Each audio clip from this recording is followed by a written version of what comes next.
Je regrette sincèrement l'incompréhension dont nous avions été victimes autour de ces propos.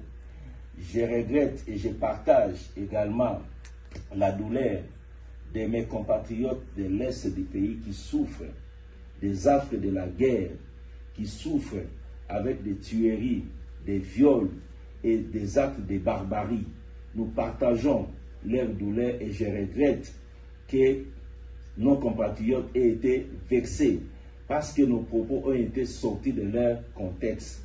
Je le dis toujours, un texte sans contexte est un prétexte.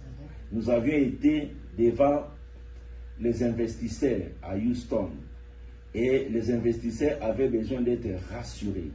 Nous leur avons clairement dit qu'il y a des avancées estimables en République démocratique du Congo en matière de lutte contre la corruption et le détournement des deniers publics.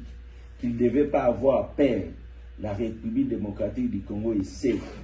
La République démocratique du Congo est un pays fréquentable, en dépit du fait que nous avons un problème réel de l'insécurité à l'Est, particulièrement au nord Kivu, au sud Kivu, et je peux ajouter également le territoire de Rutshuru.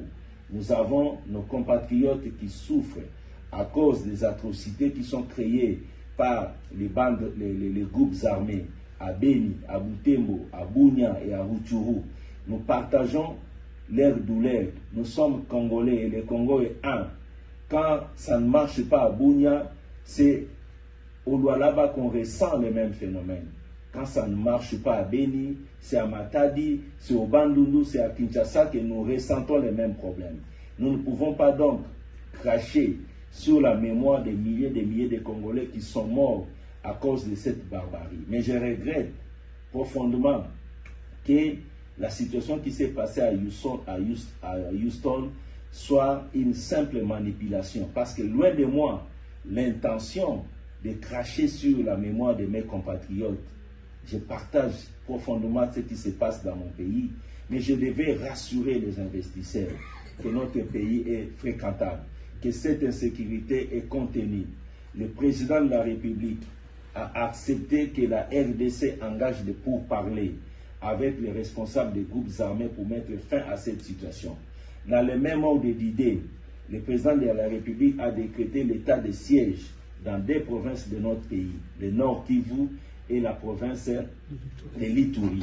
Tout ça, ce sont des efforts qui sont menés par des autorités congolaises souciées de la paix dans l'est de notre pays. Et nos forces armées se battent jour et nuit.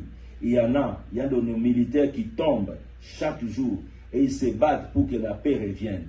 Personne n'a le droit, alors personne n'a le droit de cracher sur un tel travail qui est en train d'être fait et par le président de la République, par le gouvernement et par nos forces armées.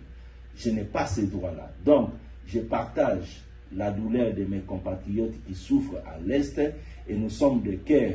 Et je leur dis, au travers de vous, qu'il s'agit d'une simple manipulation.